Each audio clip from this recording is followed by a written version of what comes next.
Alright, so we have a 2003 Cadillac DTS. We're going to be changing the fuel pump on it. Now this specific procedure will apply from the 2000 to 2005 base model DeVille, DTS, and DHS. So first of all, you want to pop your hood and you want to locate the fuel rail, fuel pressure relief valve right there. And remove that cap.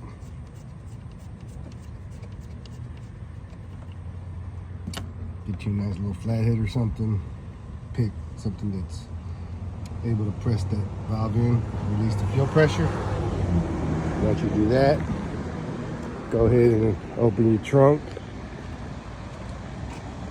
Once you open your trunk, you go ahead and remove the back seat and disconnect the negative terminal on the battery. After that, you can move forward with removing everything in your trunk.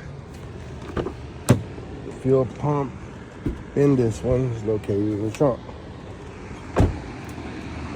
So once you remove everything from your trunk, carpet and all that, then I'll show you right now. Let me go ahead and remove everything out this trunk, and then we'll go ahead and I'll show you where it's not going to go. But most importantly, disconnect this battery, because you don't want any kind of spark or any kind of contact to make contact when it's not supposed to make contact back here, especially if you got aftermarket subwoofers like this guy right there. Got that. I mean, I'm gonna go ahead and disconnect both terminals just to be on the safe side. But if you don't have that, you can just disconnect the positive and the negative.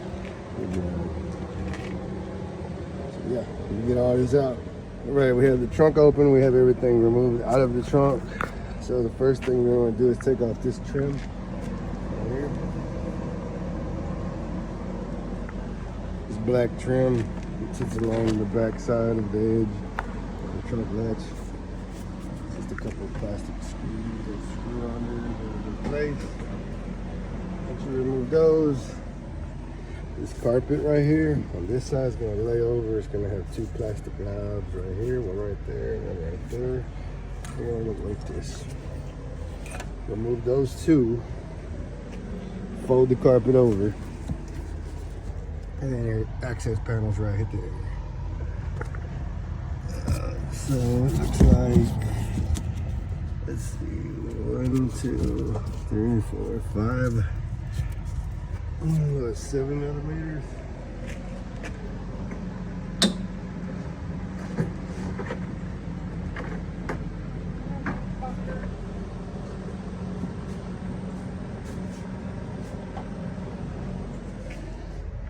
All right. Yeah, 7 millimeters. Remove the 7 millimeters. Remove the access. All right. Once you remove the access panel, you're gonna have 2 electrical connections. You want to remove those. Then you're going to have the 2 fuel lines that run right here. You're going to push these in and remove these 2 lines. Once you do that, then the retainer, you're going to want to, my preferred method, I mean, I'm pretty sure they have a special tool, but I don't think everybody wants to go out and get a special tool. So you just take a hammer, screwdriver, hit it counterclockwise till it releases. Once it releases, pull your fuel pump assembly out, drop the new one in, and reconnect. And then put the retainer on. Same method you use to take it off, put it back on. Flathead screwdriver, hammer, hit it clockwise. All right, fuel pump is out. This is probably one of close to the original, because this was hard to come out. It's supposed to just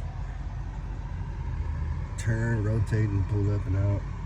But it gave me help. Did not want to come out, kept getting caught on the lip. So I had to kind of crack it right there and then kind of pry against it as I rotated it for it to come up and out. I mean, I don't know if it's the original fuel pump, but it hasn't been changed in a very long time. I'll tell that.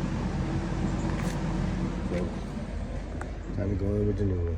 All right, fuel pump is in. connector's done. So your new fuel pump will come with a new harness, and we'll have a wiring diagram for you to follow. Follow the instructions on there. Look at the orientation and pay attention to the orientation. Don't do it backwards. All right, so it's running, it's on, everything's good to go.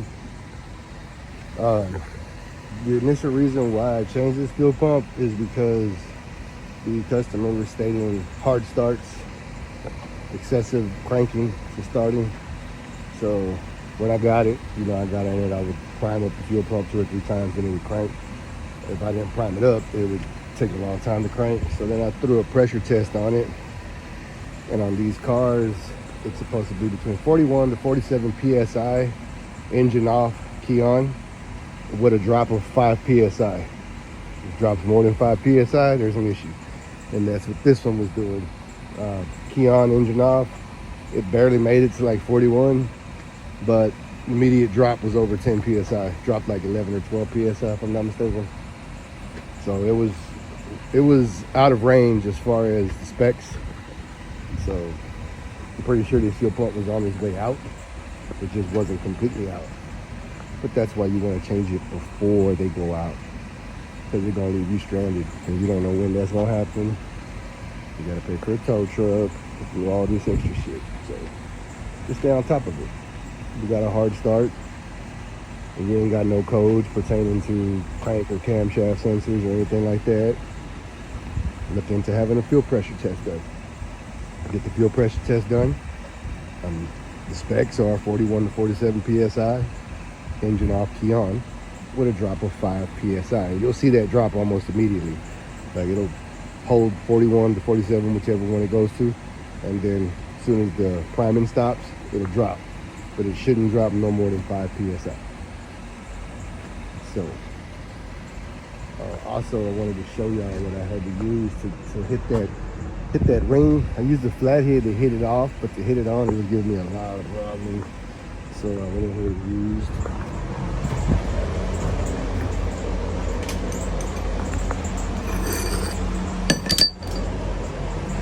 used this. It's a jack handle for my press, for my shop press right there. It's the handle. So I was able to insert that on the flange and hit it because my flathead kept slipping off. So yeah. So be sure to wire it correctly. Make good connections. Use heat shrink as far as your new connector goes, because I think mostly all of them will come with the new type of connector. I don't think they come with the same style connectors anymore. That's how you know you still have the factory one and you still have that square. Right here, here's the original connector. The new one that came with it is a flat, like this, pin.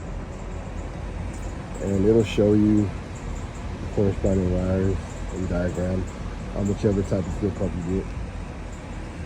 Mine was a auto ran true grade. So, oh, there you have it. 2000 and 2005. That's for sure what this pertains to. I'd be similar to the 016. When I do one of those, I'll put a video on it.